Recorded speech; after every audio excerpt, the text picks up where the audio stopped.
Welcome back to Gray Maybe podcast. I have a guest that is back today. I had her on the first season. If you listen to the first season of the Gray Maybe podcast, I had a very, very well listened to. It was a very popular episode with my dear, dear bestie, best friend, Jaayda Ellingham, who is an MA LMFT family psychotherapist. And I'm so lucky to have her as a friend because I kind of get free therapy, but I'm not allowed to call it free therapy because that's, in her words, unethical. It is a conflict of interest, and she's very ethical. So I'm bringing her back today because, well, her episode, a lot of people listened to. They really liked it. They seem to like her, which I understand greatly why.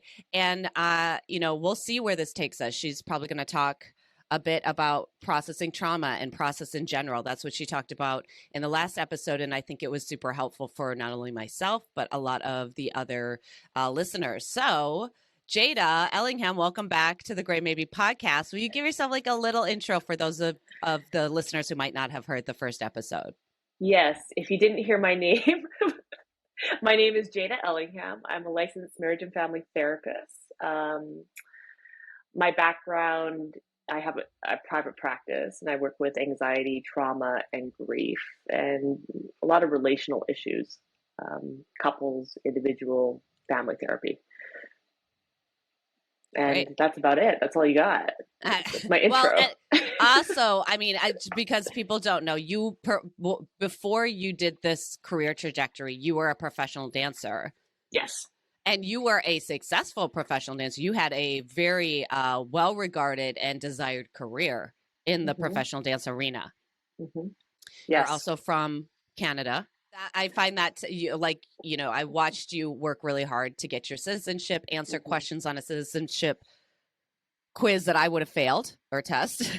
I think if I retook it, I'd probably fail it because I think I've forgotten everything. No, you've just become very American. Yeah, exactly. You're a true American now. You can't pass your own civics test. So I'm just trying to say a bunch of things about you, so people kind of get an idea a little bit. You're also a mother. Mm-hmm. I have two kids, a 7-year-old and a almost 3-year-old. Yeah. And I think a lot of today, what we should probably touch base on is what it means to have a secure base, right? Because the world is precarious. It's hard to navigate, right? And kind of when I was listening to your episodes about disordered eating, I thought a lot about that, right? And it's not that your parents weren't well-intended or, didn't have their own stressors. But when you think about your childhood and being a child of an alcoholic, right? And really no space to process those feelings, you have to do something with them, right? You have to contain them. As I think about my own children, and what it's like to be school age, so young, 6 and 7, and navigating relationships even, right? All these kids come from homes, and they're doing the best they can given what is modeled, right? But I have a child who is highly empathetic and experiences what most people aren't seeing. So he will look at all the conflict. That's what he's focused on. He's not focused on reading or his shapes or his math, right? He is highly fixated on the dysfunction of the room. And he comes from a great class. He's got a fantastic team, a fantastic teacher, the best of the best, right? Oh yeah, we've talked about this. Jealous. If we could have, if we could have had what he had, who I would be today. Yes, yeah. And sometimes I do have the urge, which is not very therapeutic, by the way, to be suck it up. Right? You want to push that. You want to transfer that trauma down to the next generation because you're like, look, I want it to be better for you, but not that much better. Come on, get it together. Pull it together. You are so lucky, right? And yet, you can't, right? But there is that part of you as a kid, the part that is unprocessed in yourself, when you have children that sort of, you have to reparent yourself, which is so, can I say, yeah, of course I can, fucking hard. It is so hard. Yeah. Well, yeah, because if your parents weren't great, how are you supposed to parent great? Well, our parents do the best they can given their generation and what they were given, right? And a lot of the North American, I'll say, sort of mindset is to sort of fixate on what is positive and ignore the rest. Ignore the rest, and there's like this glamour around being able to rise above or ignore what is happening. And I just see it so clearly with my kid. He can't. He cannot, right? And he doesn't have a history of trauma, right? He has a secure base. He comes back and we do the very best that we can. Sometimes we miss the mark, but the way I see it is like my framework for parenting, and I laugh about this and I tell my clients about this, is that like I'm doing reparative work. I'm just like, I'm going to mess up and I have to give space to myself to make mistakes because, insert perfectionism, right? Insert like wanting to be enough, right? And especially when you have a role as a parent, you don't want to do onto your kid what was done onto you, whether it be from family, generational trauma, or societal, right? You want to do better. Everyone's but like, it's trying to do a little better than what they had. Exactly. Yeah. And what's interesting is like, Hayden's grandparents, right, are the best of the best grandparents. But I think there's something that happens as a grandparent where you can relinquish control. Oh, no, 100%. I saw something on Instagram the other day that was like, oh, I wish I was raised by my kids' grandparents. Like the joke is that like your parents are no longer like the crazy people you grew up with. They're like these like loving, amazing, evolved. Yeah. I just saw that stuff. I had to read it 4 times to like understand. I was like, wait, but that is your parents. Yes, that's the fucking joke. I wish I was raised by my kids' grandparents. Yeah. And so, like in saying this, right, like there's a very hard dance that you'll do like with that. Like in therapy to give space and have compassion for your parents, whatever the ailment, whatever the struggle was, while like giving some space for yourself to feel the pain of what you experienced. It's tough, right? And so part of it is like moving through that narrative, Yes, it was very validating in therapy to acknowledge some things that happened in childhood, and get validation of like my parents did the best they could. It might not have been what I needed. Like I might have been kind of mismatched. Like I might have needed a different set of parents. My parents might be fine for 99% of other, raising of kids. But for me, it wasn't, I needed a little something different. But that they, I've definitely come to terms with the fact that they did the best they could. And I talk a lot about things that happen in my childhood because I think it gives me a frame of reference. And for me, it gives like, I'll keep saying that word validation of like, oh, right. Well, that makes sense why I might feel this way or why I process that. And then I can kind of move forward from there. And there was a program that really helped me kind of find more empathy for my parents, forgiveness, or even just, a different reframing to continue to have like relationships with them in a much better way than I was previous. And for me, that program was Al-Anon, for people who might be looking for something like that. So let me ask you, like, here, this is my funny question. Okay, so I come into your office. I have an eating disorder, disordered eating, body dysmorphia. Okay, go.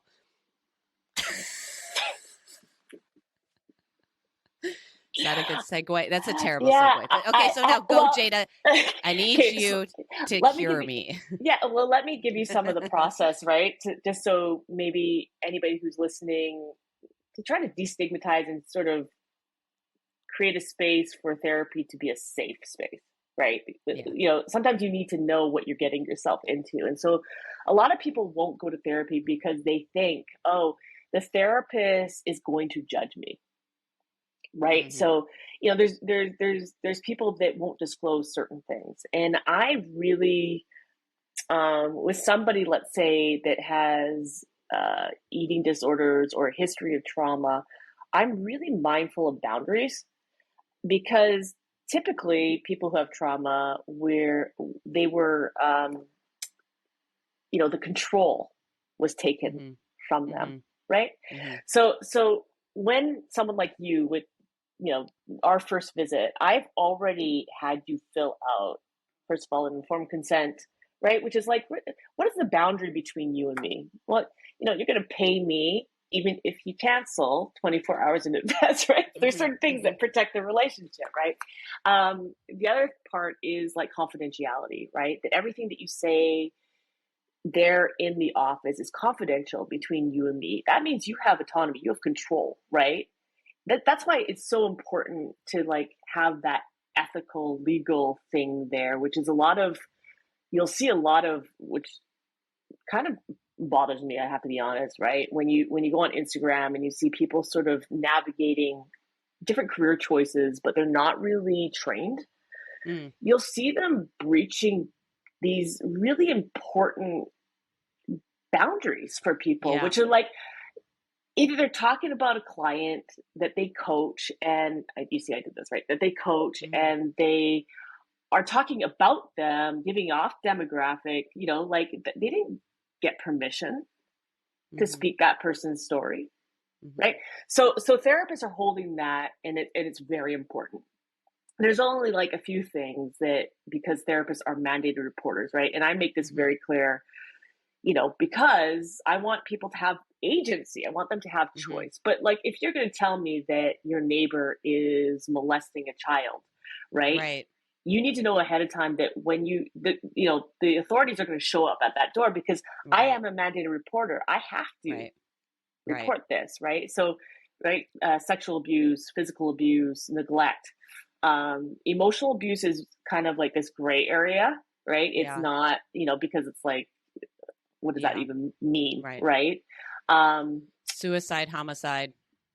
If you're going to hurt yourself, and I know that you have a plan, or somebody else, I am a mandated reporter, right? Like, if you're saying to me, like, I want to hurt myself, I'm going to start asking questions like, though it might be uncomfortable, I'm going to be asking you, and this will be the first session, right? Because if I know you're engaging in self-harm, I have to assess what's the imminent danger to yourself, right? Because I am not only liable, I'm also a caring individual who wants to make sure that you're safe, right? If I spend 12 hours a day on Instagram, would you consider that self-harm? Because I feel like it might be.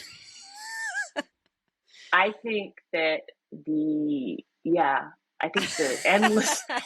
endless loop of instant gratification and the lack of nuance in some posts, and this sort of hijacking of what vulnerability really is self-harm. It's not good on the mental health, right? Because people are actively comparing to other people. You have a responsibility when you share content to make sure that you're only, that you're disclosing, like you do, right? This is mine.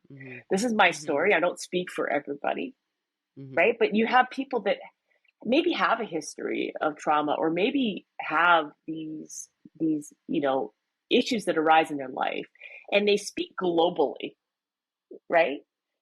Because people like the answer. And you're kind of exploiting that anxiety, because people need that answer. They want to know the black or white, right? They want to know that it can be tied in a nice little bow, a little box, pretty, right? They don't like the messy. So you walk into my room, I already know, Jillian has a history of developmental trauma. There's an association between her eating and affect regulation, which is the ability to regulate through an emotion. That wasn't the space she was given at home.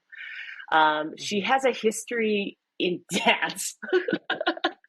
I laugh because it's like brutal, right? Where you're just like in a culture of body awareness, but also your body is glorified when you're sick. Mm-hmm. I know that for myself. Like the times I was in the worst relationships, my body was literally eating itself. I was that anxious. I wasn't purging. I wasn't doing compensatory behaviors. I wasn't engaging in those, not diuretics, nothing like that. But I was so anxious. I was skinny. But I'll tell you, I got so many compliments. Yeah. And I remember saying, I think probably at this time I was at the beginning of my psych program. I remember saying to somebody, because they're like, girl, your body is beat. And I was like, you know what? My body's eating itself, but thanks. Like, I am so sick right now.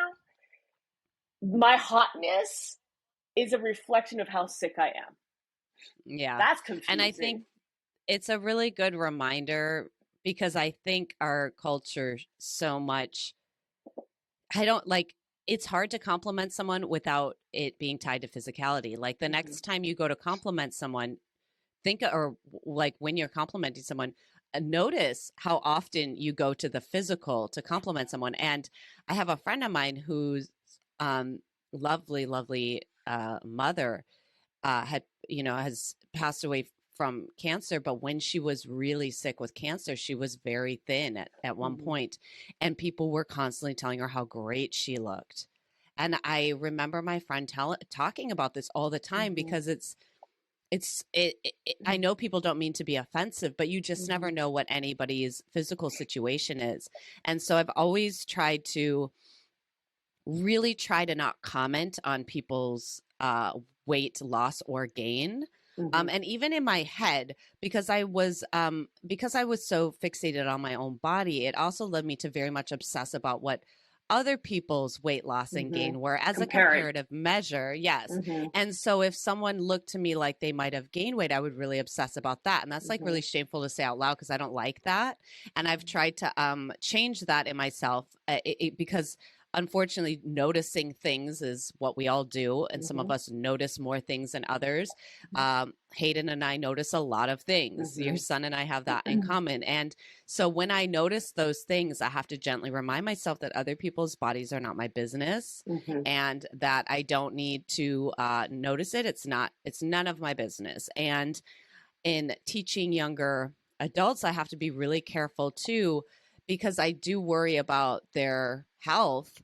And so when I see them maybe drop weight quickly, it's hard to how do I let them know that I care about them, that I'm happy to listen if they have anything they want to talk about, and then promote my own, what I've learned as positive body reinforcement and image, without saying you've lost weight, because when I was told you've lost weight, oh, that was the best thing you could tell me. That was like, atta girl, you're on the right track. Keep doing what you're doing. And you're getting that gratification, that love from somebody else, and that's intoxicating, right? Yes. You see me, you love me, but you don't really see me, right? You're just seeing my form, right? And I think this is, well, we'll talk about a little bit like how I would work with somebody who comes in with a disordered eating or body dysmorphia, but again, you have to get down to the process. First, I'm going to assess what happened in childhood. I need to know more, right? Because I'm trying to catch this pattern that was fused at that time, that becomes this. It almost becomes like a protective mechanism, right? So it's really I call it my best friend, my first best friend. Yeah, of course. It's like alcohol too, right? Alcohol is the best friend to people. Cigarettes are best friend for people, right? Because it's a thing that you can rely on, and it gives you a different experience of yourself, right? When the internal work is so toxic, right? Because you're literally, like I said, your body's eating itself, right? Your body it feels sick. Anxiety, guilt, those aren't great feelings, right? And we naturally want to purge them without moving through them, without regulating through them, right? And so I need to catch this process and help my clients catch the process of when that was first reinforced. And really, it's going to be body based. which is going to be hard because there's a disconnect from the body. What do you mean like that's body-based? Can you give an example? Yeah, like the trauma is held in your body, right? So when you re-experience trauma in your environment, every single cue that was at that time and reinforced over a period of time is going to be triggering. So most people with trauma aren't aware that, yeah, when I was sexually assaulted in that alley, it was dark. There was a garbage can. There was a noise. There was, right? So all these stimuli become reinforcers, and in your environment in life, you're going to pass that garbage can. It's going to be dark. You're going to hear footsteps. Maybe you're with a door. Whatever was happening at the time gets reinforced in your body, and you're going to have a trauma response. And you're going to might not know it. No, and you're going to feel crazy. Yes. Yeah. You're going to feel crazy, and your behavior will look disorganized. Okay. So traumatized behavior, which people will judge, is disorganized behavior. It doesn't make sense. You can't make sense of it. You can't come at it from the frontal lobe. You know what I mean? You got to come at it from the body. You got to get kind of primal with it, right? So what I do is I might notice in session you're talking about, I'm going to, try to keep you in this space of talking about the dining with your parents. Tell me about that, right? And I might notice as you're talking, you're holding your breath. You might do something like that. Right? Do you hear? Right. Hear that? Right? That's important information, more so than what you're talking about. Right. And I might say to you, as you're talking about, do you notice that you just kind of like quivered? Do you think that you can shift that, or do you think that you can breathe through that? And what I might notice is a lot of sort of moving around. Like, I'm doing telehealth, right? So I might notice someone like also like, start moving and shifting around. Right. And I'm They're like, in and out of the frame. where to go? They turn off, their camera goes off, right? Yeah. And so I know right there I'm hitting on something. So now I pull back and I might validate. I might say, hey, I know this is hard. I can see it in your body. This feels unsafe. Now, what did I do? I just reinforced in your mind. I feel unsafe in my body right now. There's a feeling I'm having as I'm talking about this. Boom, more awareness. We're starting to get a more clear narrative of what happened, because what happens with trauma is it fragments in the mind. It becomes so disorganized, right? We don't know. We can't put the pieces together. So trauma work is creating a more, a narrative that makes sense, right? It's not like we're happy that the trauma happened, but like, you are who you are because the trauma happened, right? Yeah. I love that you said it's like putting the pieces together, because I've noticed in the process of going to therapy and doing 12-step programs and talking about recovery a lot, that when everything was in my mind, I thought I had it very organized in my mind because that's where it stayed and I knew where it was and I told these stories. You compartmentalized. Yes. But it wasn't integrated. No. And so then when I would go to talk about these things, it was like taking a 2,000 piece puzzle and throwing it like everywhere. And so, it does feel very and it's scary. Yeah. Oh, and it's like, whoa, I thought, this was all living in my mind a certain way. And it's I not had at all. I had control over this. Yeah. I had control over this. I and, know where everything belongs, and I've compartmentalized, and I can navigate the world like that. And that is fine, but it's going to show up in symptoms. So it's showing up in symptoms like disordered eating, or maybe self-harm, like cutting, or anxiety, depression, ADD, right? So when you talk about trauma, you really have to assess if someone's presenting ADD, which this is another, so many people are being diagnosed with ADD, but I'm like, you're traumatized. It's trauma, right? Because it shows up disorganized. There's a lack of focus. Your body is like hijacked, and you're avoiding the stimuli in the room of course you can't focus. That's not the foundation for learning. Mm-hmm. It's not Well, the foundation for growth. In talking to you, especially in relationship to being a mother and children, and I've talked a lot about how I feel like now as an adult person, I recognize that I probably could have gotten an autism or an ADD, certainly an OCD diagnosis. You know, when I was younger, all of that's starting to make more sense now. And I know that I've always been like, oh, it would feel so validating to have that to explain it. Diagnosis. However, you're in talking to you, you've talked a lot about, okay, that's fine, but now what? Yeah. So what is it? You get a diagnosis. You're like, cool. So do you want to go on medication? Because that's what they're going to offer you is medication, diagnosis. Whereas you're like, yeah, that's fine. Autism, ADD, OCD, ADHD, all of the things. Now, how do we help people thrive in these unique circumstances and how their body is functioning?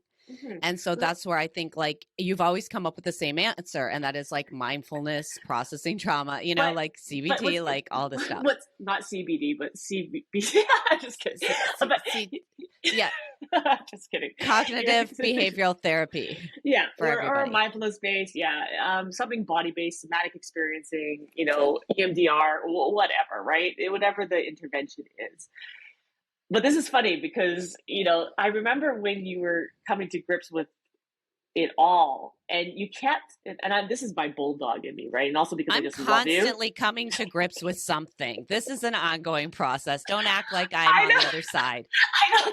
But you were like, Jaayda, I'm definitely ADD and I'm for sure autistic. And I'm like, Julie, okay, I know you really want that label. Like, why didn't you tell me I was on the spectrum?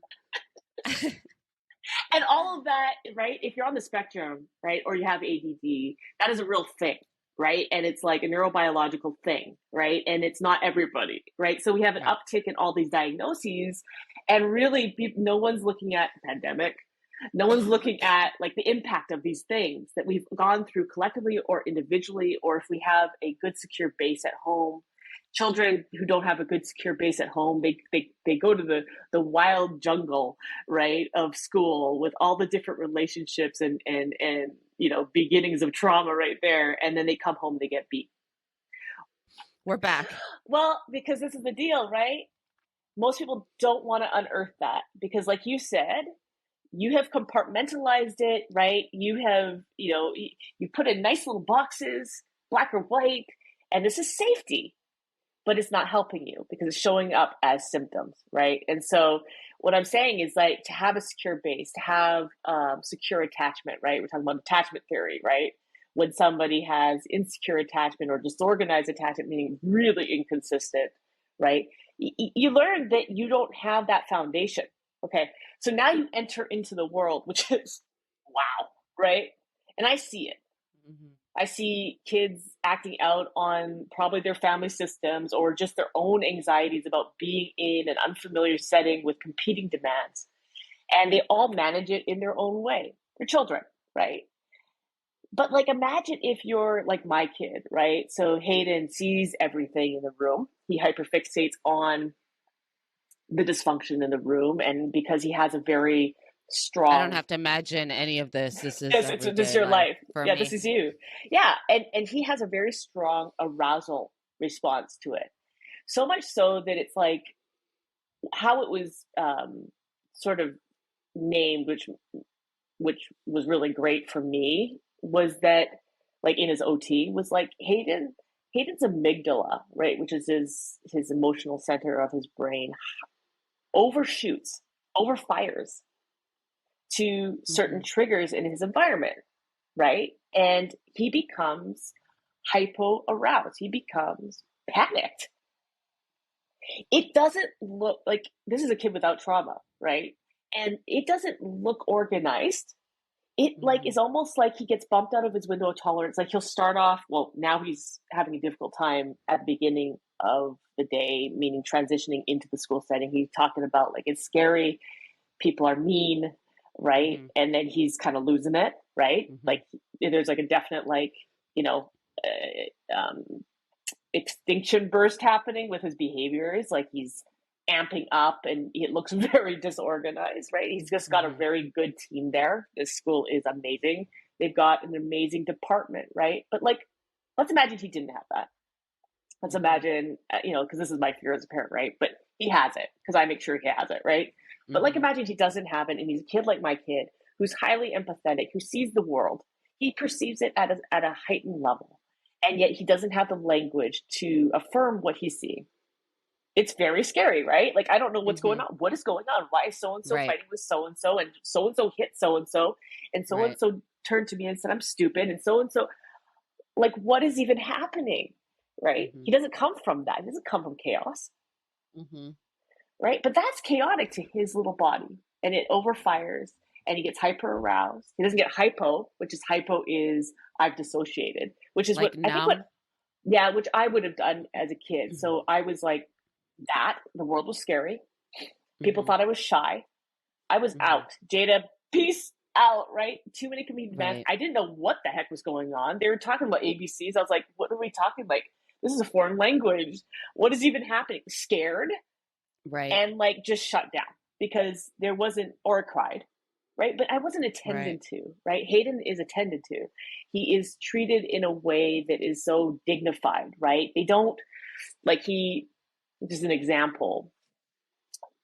Hayden doesn't have consent here. He doesn't get to tell that I'm sharing this on a podcast. But like, at some point he'll understand it, right? But like, let's say, he has a difficult time and he starts saying things that are harmful or hurtful, right? Because he's literally losing it, right? What they've done is they said, you know what? I can see how angry you are, but Hayden isn't angry. That's your anger talking. You see what they just did? Right. It's not, you're not bad. The behavior is bad, which was impossible. The behavior is scary. Right. Or even like when I was growing up, my default is shame. Anytime I was in trouble, I would go to shame. But I did not understand the difference between me being bad and what I was doing was bad, whatever I was being, disciplined for, right? For me, it was, I'm bad. It wasn't what I'm doing was bad. And that has carried through my entire life as shame and guilt when something happens that is not ideal for me.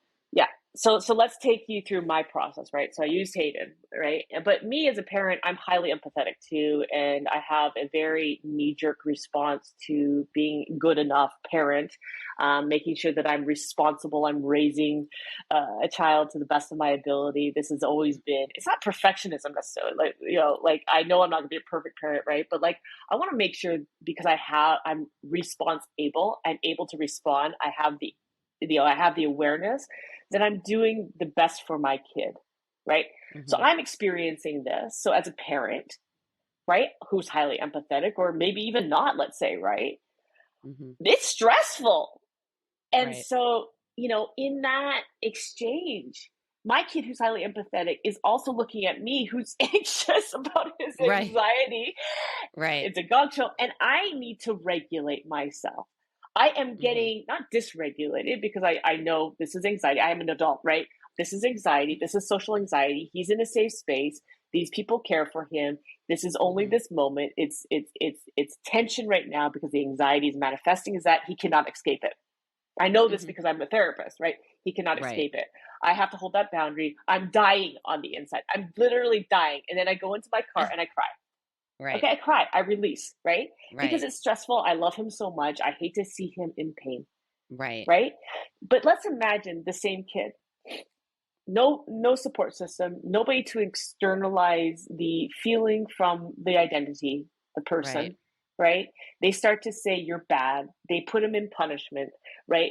Then he comes home and he goes to try to express his day. Or maybe, he's acting out because as 7-year-olds, they don't necessarily express their day. They just sort of act out, right? Or maybe he shut down and the parent takes it personal. The parent's feeling these things, doesn't understand what's going on, has their own history of trauma they're contending with. Maybe they're drinking.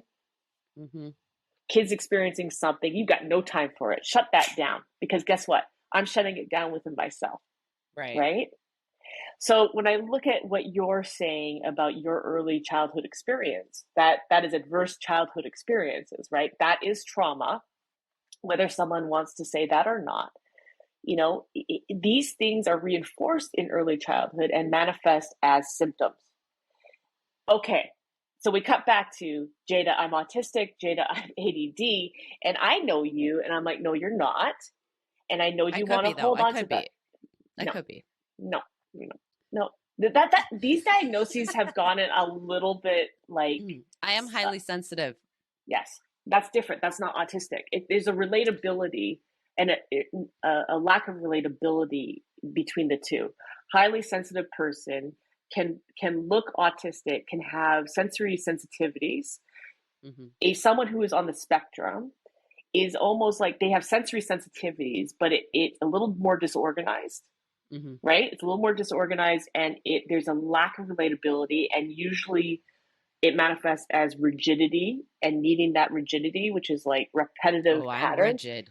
And then I'm rigid. Well, that's anxiety. So it's hard to, right? So when you're going to a therapist, the diagnosis is less important. Right. I only use a diagnosis so I can give my clients a super bill. So possibly if they have a PPO, they can get reimbursement for their time with me. Okay. Yeah, because a diagnosis is not going to cure you unless your diagnosis requires a drug, and that drug magically is the perfect drug for you, and it's exactly what you needed. But sometimes the diagnosis provides some relief. The question I would have, valid validity. Yes, but that's what you're seeking. You're not seeking, really validity from a diagnosis. You're seeking validation and acceptance of your process. Of my experience. That's right. And that's why you go to a therapist, because a good therapist will validate till you're like, okay, enough. They're going to validate. They're going to normalize, right? So I would be like, oh my God. Yeah, I can imagine. Like I'm sitting here listening to you talking about the story about you sitting at that table, having to push down your feelings, and I'm feeling pushed down. Where do you feel that? And then you might be like the knot in my throat, or it's heavy in my chest. Yeah. Can you give yourself some space here to feel whatever you're pushing down? So I am, and then I might say, if I notice you're like, oh God, what is she doing? I might say, you know what, take your time on your terms. You know what I mean? So I'm holding a boundary for you. I'm saying, you tell me. I'm not pushing it. Like you see a lot of like, hey, I'm a trauma informed coach, or I'm a trauma that like there's a lot of responsibility with working with trauma. I'm not quick to be like, let's do it. Right. You know what I mean? Because I have to be so present. I have to be so present to my own experience as I am witnessing yours. And I have to notice what is coming up from me. And if you don't have the training, I'm telling you, don't do it. Like, don't do it unless you are not trying to fix people, but unless you're really, really aware of yourself and your impact.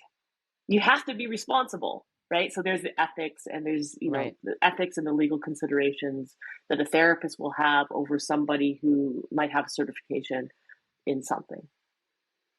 Right. And I think because I talk a lot about 12 steps, and I talk a lot about therapy, and they both together have been really great for me. And they both separately are very different than each other. And I've done group therapy too. It was not my favorite. It wasn't for me. And the great thing about the 12 steps programs, when you go to meetings or whatever, is that it is just about sharing your experience in a room full of people who have probably had similar experiences. And no one is supposed to give advice or suggestion. Sometimes they're like, it's just suggestion or whatever, but really it's kind of frowned upon to give advice or suggestion. And it's more just about learning how to hold space for other people and support them through whatever they want to share. And I think that's like a really important skill that a lot of people don't have. I'm working on that skill myself, because oftentimes when someone's confiding in me or has a problem, the anxiety of whatever they're feeling, or my anxiety to want to fix it for them, is so great that I'm constantly trying to figure out how to fix it for them. And most of the time, they're not looking for me to fix it. I'm not their doctor. I'm not their therapist. I'm not their anything. They're not even looking for me to offer a suggestion or advice or to fix it. They just want to share it, because I know in me sharing my experience, it's been really helpful. But for some reason, when someone's sharing their experience with me just listening for somehow it is hard for me to think that that's enough. But the great thing about these 12 steps is no one is taking it upon themselves to cure someone's trauma or to try to help someone through a traumatic event. Their help is just witnessing and give me a call if you want to talk, but it's not about I'm going to fix it for you, I'm going to talk you off the ledge or anything like that. Let's think about that, right? To bear witness. Yes. To bear witness to somebody's experience is the most sacred thing that you can do. And I say that and I can feel, that's how sensitive I am, right? I can feel myself well, right? Because that validity, that validation is so reinforcing and it's so transforming, right? So look, I tell people right away, I'm not fixing you because you know my history. My empathy turned distorted. I was a serial fixer. Right. Sick, right? And I would get reinforced because it could be helpful temporarily, but I was not transforming or helping people anyway. We talked about this last episode, right? Yeah, you were very upset when you figured out. I'm upset now. But you were really upset when you realized in your schooling that you couldn't fix anybody and that they would have to fix themselves. Yes. That you would just be a vehicle to help them do that. Come into my car.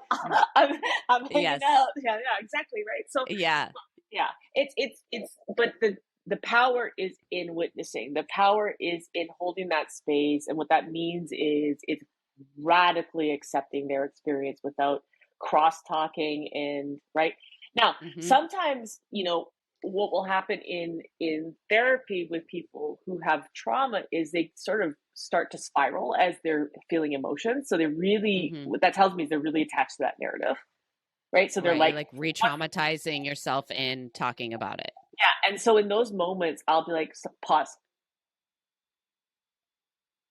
Right? I narrate like, this is what's happening. You are going into a shame cycle, or you're going into a trauma cycle, but you're re-traumatizing your body right now, and I can see how dysregulated you're getting in your body. So do you mind, we can talk about this when you're calm in your body, but do you mind bringing your attention to your body right now, and let's do a body scan.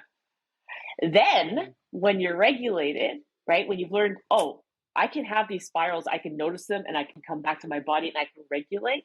Then once you're regulated, we can talk about the content. We can process the content, but you cannot do it. What people try to do is they try to fix it. They try to alleviate the dysregulation through the thinking. It doesn't work. So again, anytime you see people claim to think positive or change your thinking, or right, and therefore you'll change your experience, not with trauma. And it's a complete disservice to those people when you say that. Preaching positivity is so toxic because it's not organized. You're reshaming somebody in your efforts to bring them out of it, right? Thank you for saying that, because I think there is quite a bit of these mantras of like, you can think your way into a different feeling. And I think a lot of times maybe you can, but I think it does omit a certain bit of the population that has suffered from severe trauma or just any kind of trauma. And it is a giant gaslight to someone because in a lot of cases, people's brains have been changed. And it's not so easy just to look on the bright side or just change your thinking or put a smile on your face. You'll feel better. You're never going to be the same. You, Jillian, will never be the same because of the things that you've gone through in your life. And good. You know what I mean? Because you're at a place now where even though you might still struggle here or there, and it might show up in the present moment, you do have actual agency over it, and you're redirecting it into something that matters. And that's what I really love about this podcast, right? Because you're not claiming that I'm the expert here. And I want to also let you know, I'm not claiming that I'm the expert here. And that is not how I work as a therapist, right? I want my clients to be the expert here. I am just, a fellow traveler who has a shitload of education, and some experience in working with it. and I've got a very strong intuitive response. And I'm pretty bulldoggy, and I'm pretty courageous, right? So and when she's saying bulldog, that's a highlight for people who might go into therapy and smile when they talk about trauma, or make jokes when they talk about trauma, or are really disconnected, where they can talk about things that are very traumatic but have not worked through that yet. So when you hear her talk about a bulldog, if you're getting ready to look for a therapist and you haven't had one before, you haven't had the right one, you want to look for someone who is going to hold you accountable. That's what she's talking about, bulldogging. That's the type of therapist I need. It's the type of therapist I need and I require, because I quickly will take over. I will take over. You're controlling it. Yep, I will control it, and I will. If the last thing I want to do is show vulnerability, so I will make jokes. I will smile. I will do a whole stand-up comedy act to avoid being real about what we're really talking about, which is an interesting choice considering I'm paying money to actively avoid. Well, you're an entertainer what I've too. come to do. Yeah, you're also an entertainer, right? So entertainers are by nature doing that, right? Deflecting, right, what is there and redirecting it, and magicians, right? And you also have that thing where you felt responsible for the felt state of another, which is Al-Anon, right? So that Al-Anon program is like, child of an alcoholic, you're naturally responsible for your dad's mood. And so you better pull it together as a kid, right? That makes sense, right? But like, you grew up being responsible, and it gets reinforced and reinforced over again, And so, bulldog for me is, if you were controlling session, I would be like, Jillian, are you done controlling the session? And then I might laugh. But it depends on like, if I was working with you, because, you know me, like and I'm like, although I love the stand up, like I can totally hang, and this is exciting. You're not paying me to do that, so let's get real, right? So what is happening right now that you're using humor as a way to mask what's happening in the room as you're talking about this thing? There's a discomfort. Where do you feel it? Yeah, and you'd be like, I hate you. Right. My therapist likes to say, but how did that feel? Yeah. Because I can't lie about how that actually feels. Like, I'm not going to tell you something terrible and be like, it felt great. Yeah. And I'm not a numb person. I don't know if I've felt too many times in my life of the things that I've experienced that I've gone numb. That's just not something I experience. I might go into more of a fantasy land, or I might, but you could dissociate. Yeah, but I'm well aware of pain. Like, I'm mostly always in a pain feeling of something. So when she says, well, how did that feel? I'm like, oh, how dare you ask me that? Now I'm going to cry. Like, I can't lie about this. And then you're going to apologize. Then you're going to apologize for crying. And then right. You're going to be like, oh, I'm so sorry. I never apologize for crying. Oh, good for you. I don't, but it doesn't mean I'm not humiliated by it. That I hate it and I don't like it. When I first started going to Al-Anon meetings, and I, for some reason, would make myself share in every meeting, and every meeting I would cry, and I would be so humiliated. And then I would go back the next week and I'd be like, you have to share again. And I would cry and I would be so humiliated. And I'm not even talking about, it was so insane that I could not talk about anything that mattered to me, even a little bit, without crying. And I kept doing. And eventually I was able to share without crying, which that's not necessarily the goal, but I was happy with that goal because it meant that I could start actually talking about things that mattered without falling apart. Not that there's anything wrong with that, but I wanted to get to a place where I could clearly, concisely talk about these things with not so much emotional charge. But you have, right? You're looking at your episodes, and I listened to it, and you can tell that, like, this is process based, right? That's what makes your episodes so good to me, is that you're giving people insight into your process, which is very rare, right? And you're able to articulate that narrative, and it sounds like the like that narrative is integrated, right? As you speak about it, it's not disorganized. It's not erratic and chaotic, right? It's not even rigid, right? So I'd be looking for those behaviors, not so much the diagnoses, right? So the diagnosis is irrelevant to me. Let's say somebody comes in with binge eating disorder, let's say, right? And they have a history of sexual assault. Okay. And let's say they are overweight. Okay. Binge eating, they might be overweight. Purging, they might be just above weight, right? Those are only markers, right? But like sometimes the weight gain is protective, right? Because they were just raped. It makes sense, right? Why would you want to be quote unquote attractive and vulnerable? It's complicated, right? But when we go into like, judging people based on their form and just sort of looking at form without what's underneath it, we judge people for being overweight. And you spoke a lot about that with noticing that your dad did that, right? But we don't know, like, whether that's body type, whether that's, a physiological thing that's going on, hormonal. Yeah, it could be right? a side effect of a steroid. It could be, like you just had a child. It could be you're pregnant. It could be like so shut many up. things.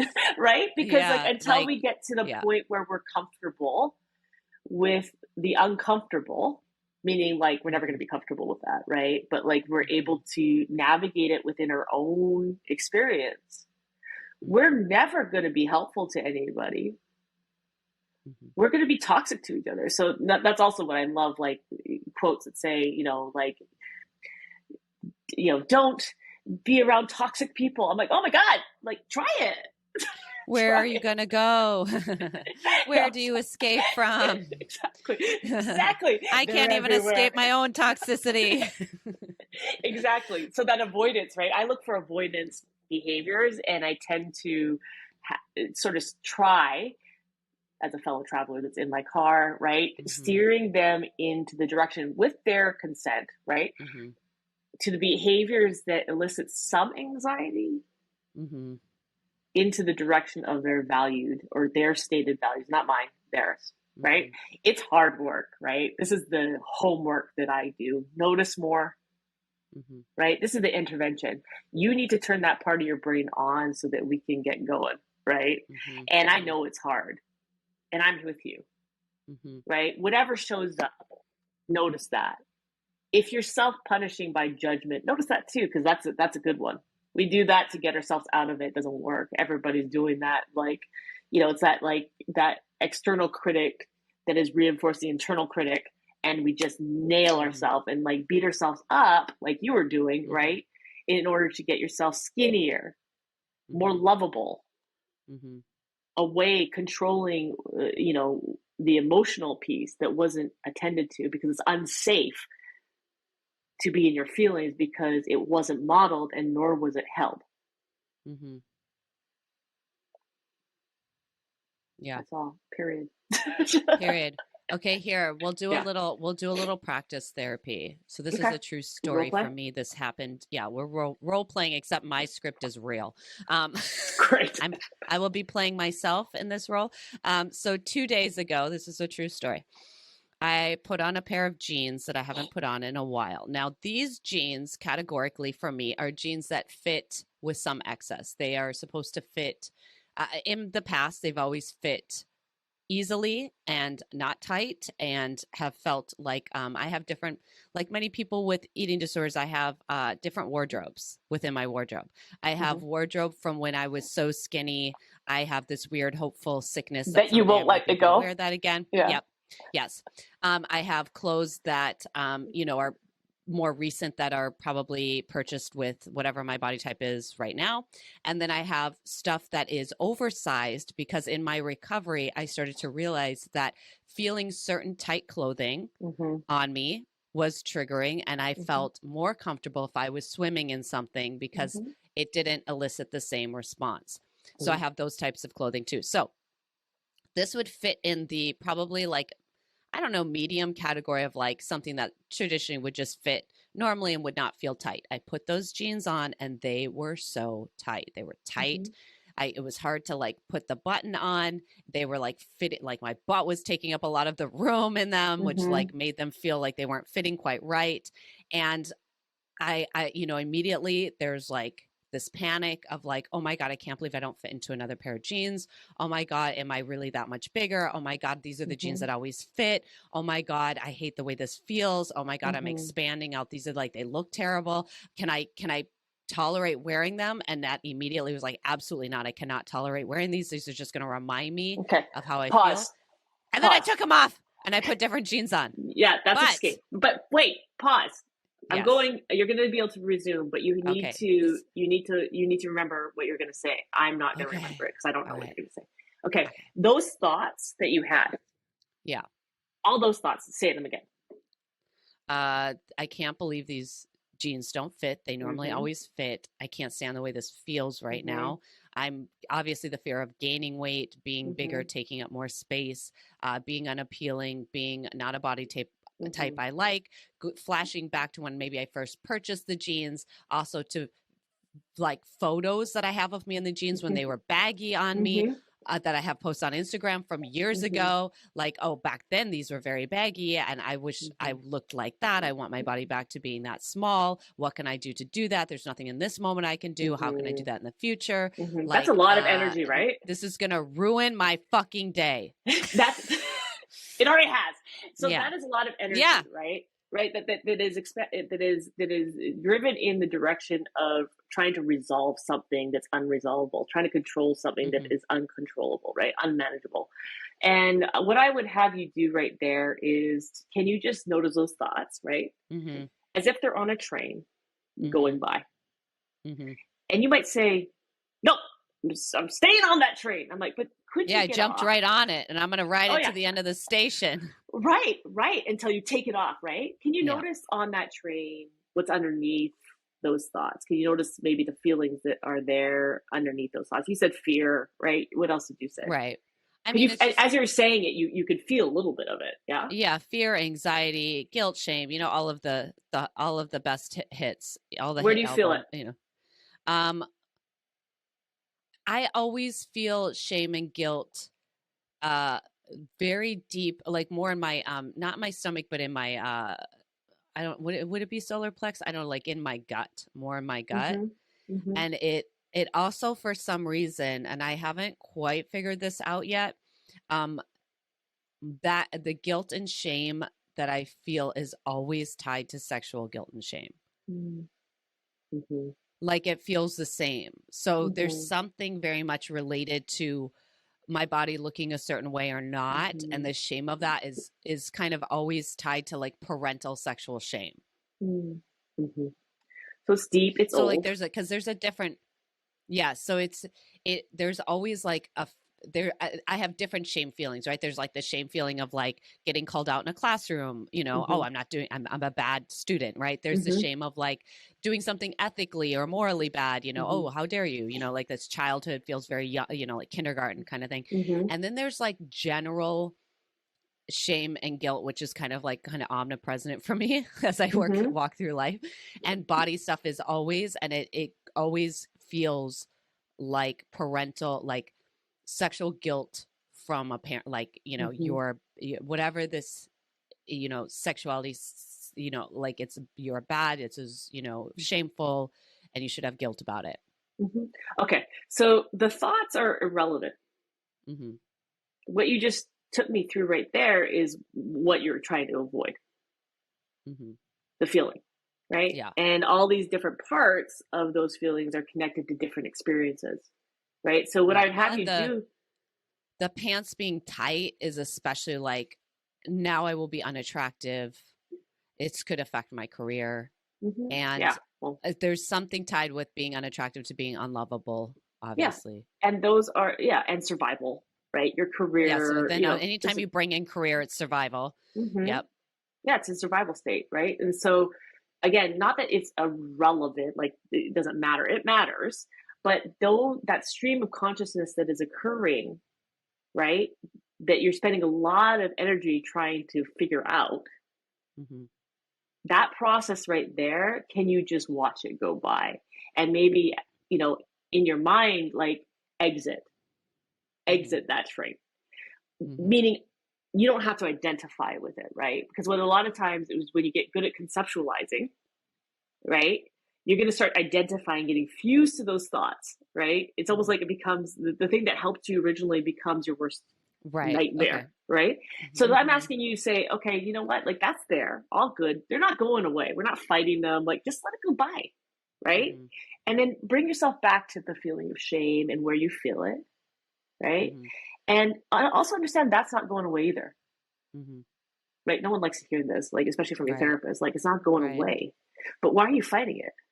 Meaning, why are you avoiding that feeling when you can just attend to that feeling? And it's real simple, right? Attend to that feeling, regulate that feeling, and there might just be, you might take off the pants, right? Because that just might be re-triggering.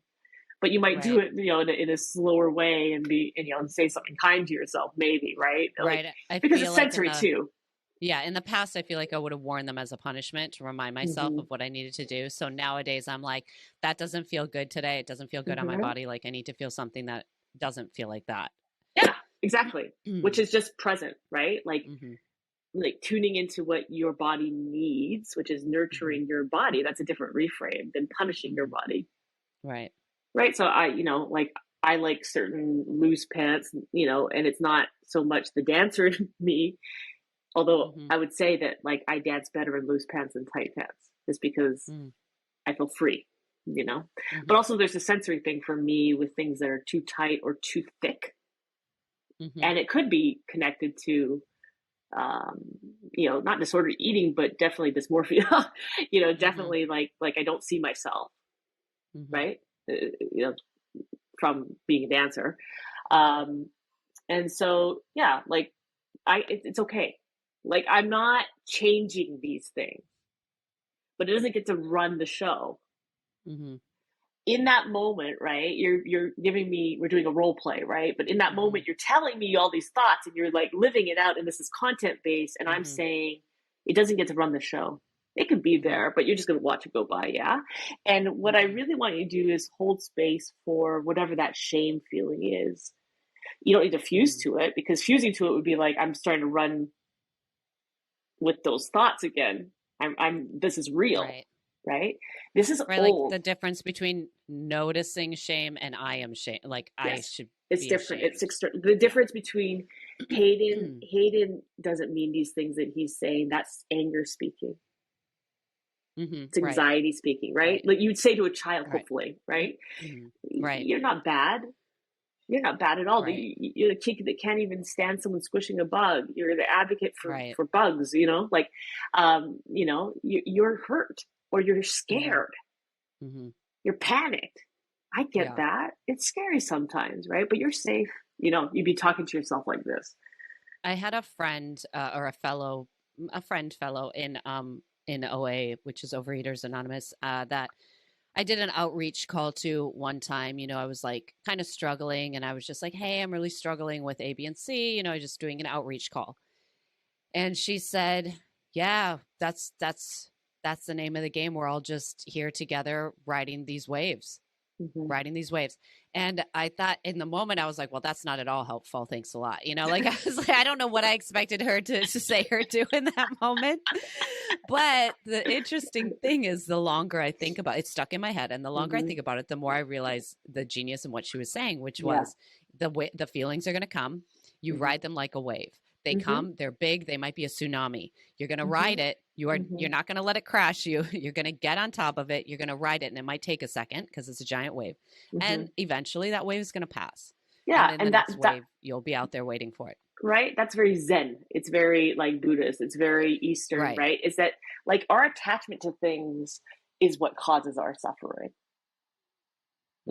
but also living in this world. That's like the main Buddhism thing. Yeah. It's like all suffering is from attachment. Yeah. But think about it.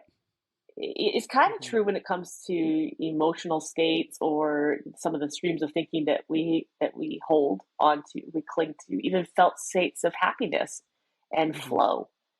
our suffering will come up if we're clinging Right. to happiness, like pushing Right. positivity, because that's just not life. And that's not me being negative. All I look for in my clients is the ability, like if I know that we're meeting our goals, is they're able to connect with themselves and others. They have an ability to be flexible, cognitively flexible in the moment, meaning they're not black or white thinking, they're moving through gray, right? And they're able to regulate emotions, meaning not have them. Like, we're not talking about being stoic or calm. That's ridiculous. We are not monks on a mountain. We're living here right now, right? With people who are crazy and a world that's frenetic, you know? I've always said that. I'm like, hold on. These monks, everyone's like, these monks, they are so peaceful. I'm like, yeah, because they're not in a Trader Joe's parking lot. Like, give me a break. Like, good. Hello? Yes.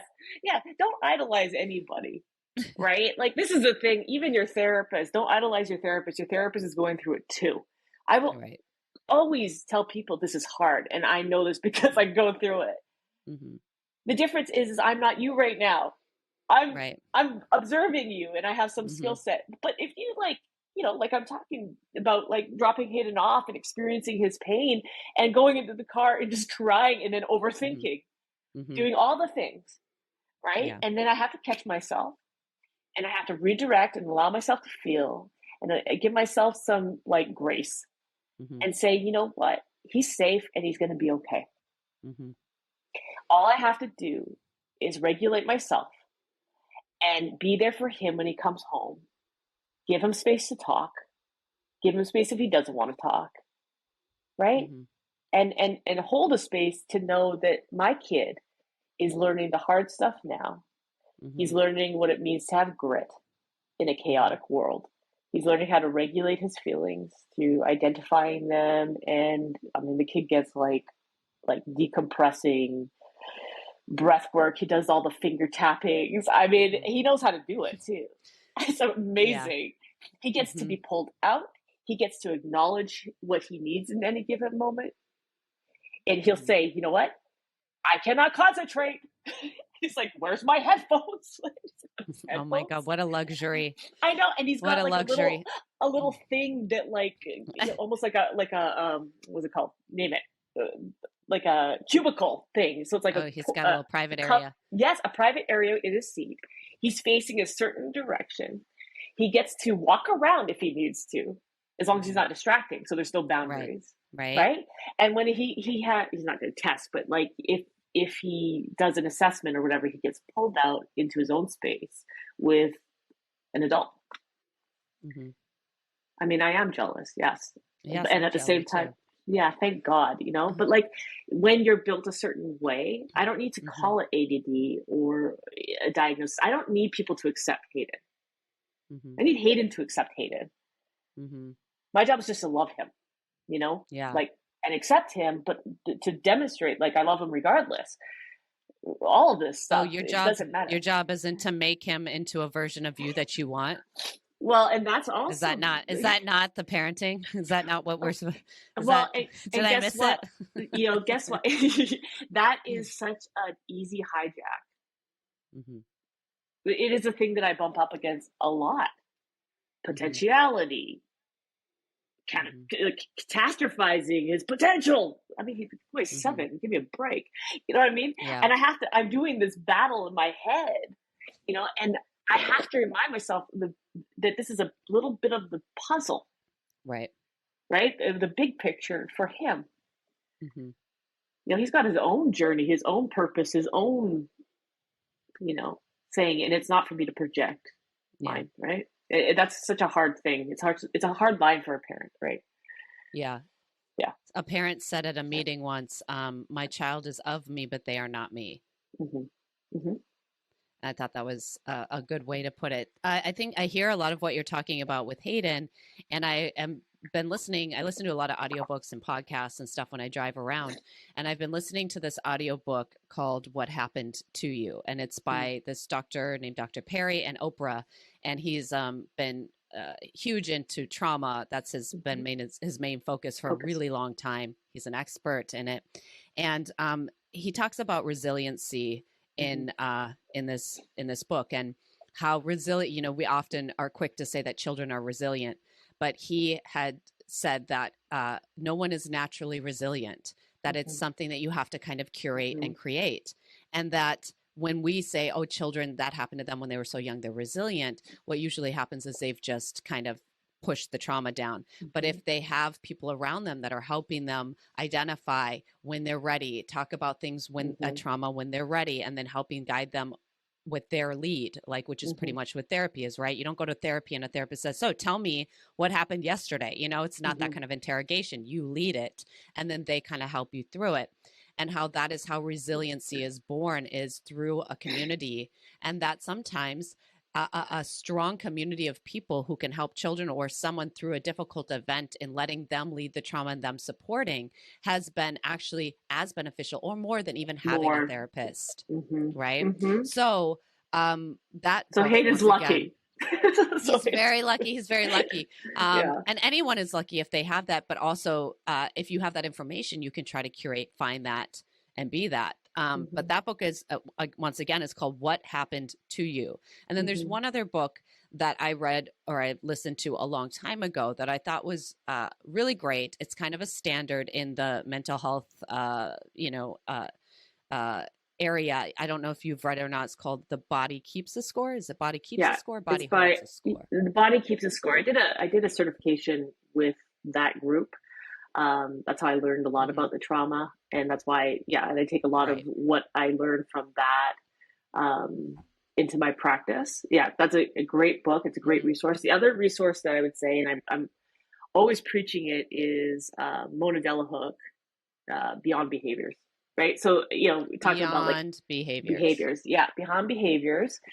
She's, she's a child psychologist, I believe. She's a child psychologist, and she works with helping parents and teachers and, you know, people influencing children's lives to regulate, because there's a whole bunch of literature and research about co-regulation. Right? That's why I say that I have to regulate myself. It's not that I'm not going to get triggered as a parent. And co-regulation is for the parent or the caregiver or the person. It's parent, child, or whoever, right? Teacher, child, or whatever. Okay. Kid, right? So Hayden goes into school, and he feels dysregulated because it's dysregulated, and there's things that people aren't seeing that he sees.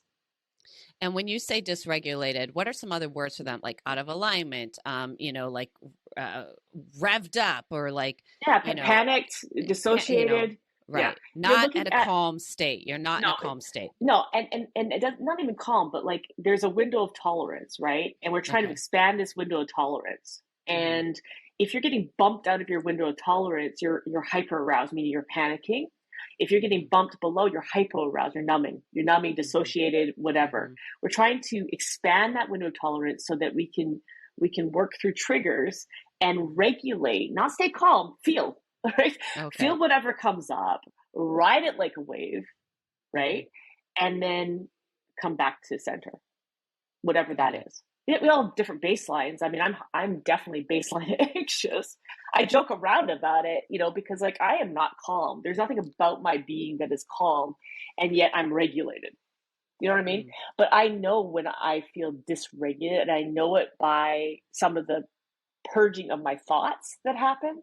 But I'm less concerned about my thoughts and more concerned about the anxiety that I'm feeling in my body, and I seek to change that. Because that's what I do have control over. I don't have control over Hayden's day, or, whether we go to war or not, or climate change, really. You know what I mean? I have control over my own body, hopefully, unless we get that taken away too. But like I do have control over regulating my body, right?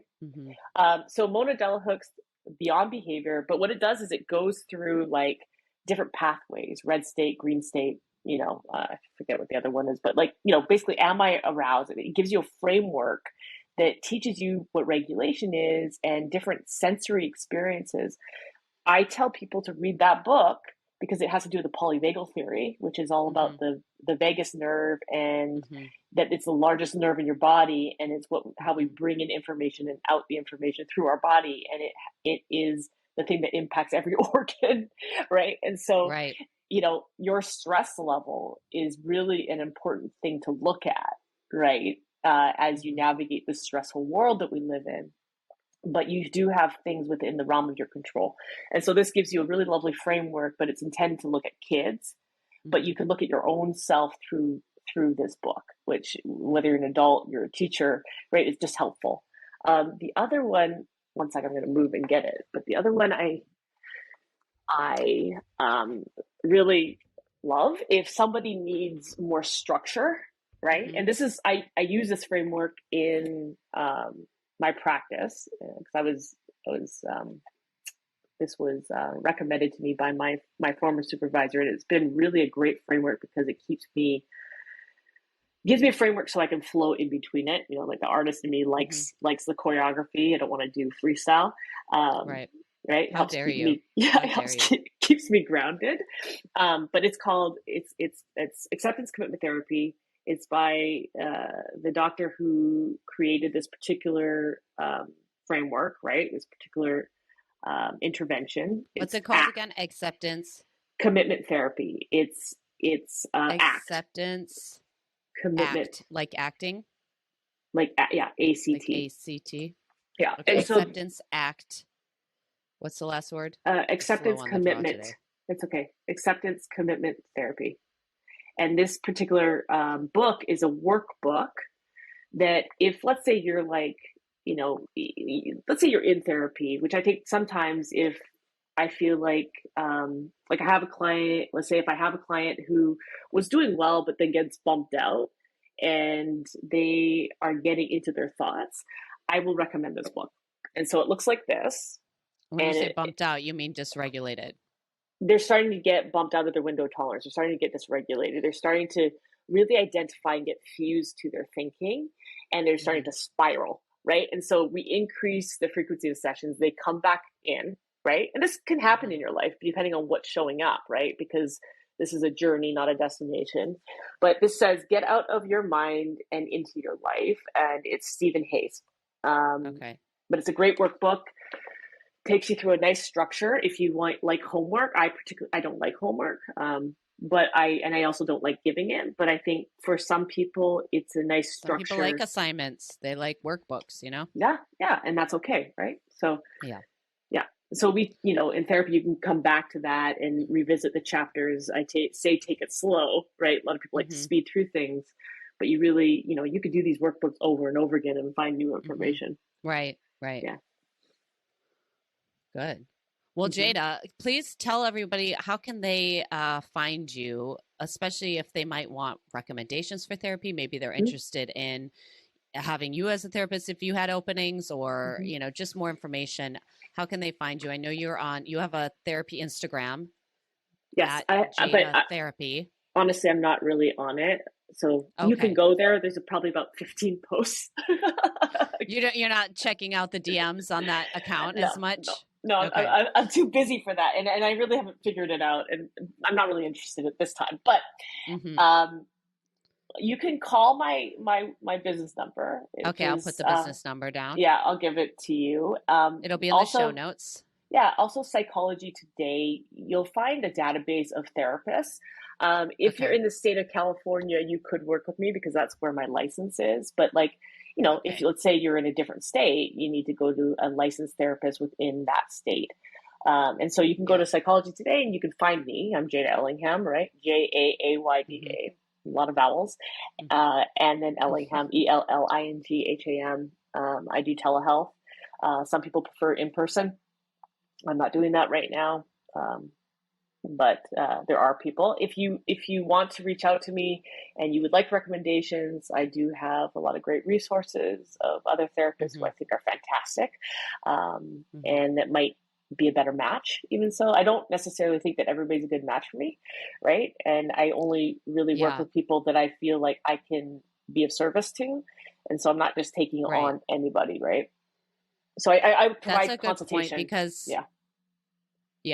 I think it's important that I hear a lot of people sometimes that are like, "Oh, I went to a therapist once and it was terrible," or that person said this, and it always I'm always so disappointed because I'm like, oh man, like I know there's a therapist out there for you, because there's so many different type of therapists, and like not all different therapists ways are of created working. equal. Yeah, and not all are created equal. Like any profession, it's like there are some mechanics that are going to be better than others. There are some, customer service reps that are going to be better at their job than others. I think But it's for just some reason, when we get into therapy, it's like you all have to be good. You all have to be the best. Right. And that's right. That's unfortunately, unfortunately, right? Like, you're held to a higher standard as a therapist because you are licensed and you have the education, and you have to know when you're of service and when you're not, and you have to be able to check in with yourself and know when you're when you maxed out your bandwidth and when you haven't, right? I don't do sweatshop therapy, right? I'm not just trying to get a load of clients. I want to do good work. I'm very process based. I'm very active, right? And so I have a threshold of how many clients I would be taking, because I don't want to be disservice to the ones that I have. Right. But if I'm like interested, like I feel like, I get excited when I'm hearing this. So people have to audition for you, and totally. And they might payback, baby. Okay. Yeah. You're on the other side of the table. I got it. Yeah, exactly. No. Yeah. But, but it is important to know if you could be of help, right? Or if it's not a good match, Yeah. But I do want to encourage people to vet your therapist, like true, like when you're looking at a therapist, it's much more like an agent. A lot of people are afraid of their agents, dance agent. I'm talking about like a dance industry thing, like, oh, my agent. It's like, no, but your agent works for you. And the therapist is similar in that way too. So like, if you're not feeling it, if you don't feel, and this is another thing, unfortunately, it takes about 10 visits to a therapist before you can really feel safe with them, like on average. And so that can be hard to invest that kind of time and money and then realize that it's maybe not a good fit. Yeah. But it's important to like really vet that person and see if they're right for you. And if they're not, go somewhere else, and it can be, it's always really hard to switch therapists. Like if something happens, you can't see that person, because it's hard to find a new person. And it does feel like starting over, although you are starting from a more healed place, but it's still like hard to give all that history again and everything like that. But I do think it makes all the difference. Well, okay. Just one more piece of information. Let's say you go to a therapist for 10 sessions. You can sign a release and ask that therapist to send over the notes to your new therapist, or have them consult with your new therapist. Yeah.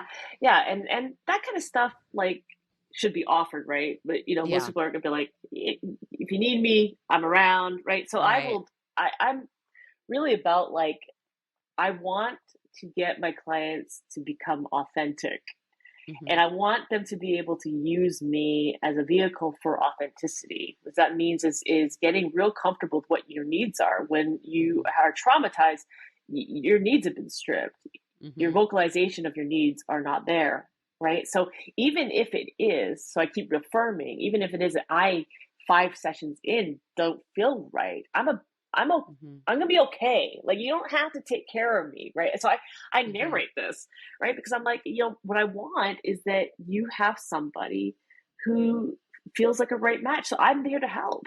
I'm a resource. If I close out with somebody, I'm like, I'm still a resource, though your file is closed. If you reach out and you need recommendations, I'll do my best, right? Because I don't like. It's not about needing me. That would be unhelpful, and I think that's the big difference between going to someone without training versus like somebody who is bound to ethics and law, right? There's a lot, just, you have to look at those things. You actively have to look at those things. So anyway, but there's always a way, right? But I can be a resource. If somebody reaches out to me and they have a question, shoot me a text. The number will be there. Or if you want to come to me, I provide complimentary phone consults and we can talk. And what I do is I'll finish, they'll hear me, they'll get a feeling, and then I get off the phone with them and I say, think about it. Right. I don't push people. I'm not a salesperson, right? I don't push people into things if they're not ready. Right. Okay, good. Well, I'll put all that stuff in the show notes. Jaayda, thank you so much for coming back to Gray Maybe, and I'm sure I will pull you back on again, and we could do more role playing because every day is an opportunity for me to have a crisis. So I so appreciate you lending your time and your expertise. I know our schedules have both been kind of hard, so I'm really glad that we were able to do this today, and I appreciate obviously your friendship and then all of your expertise. It's so great. Thank you so much. I love you. I'll always I end love like you. that. Bye. I know. Thank you.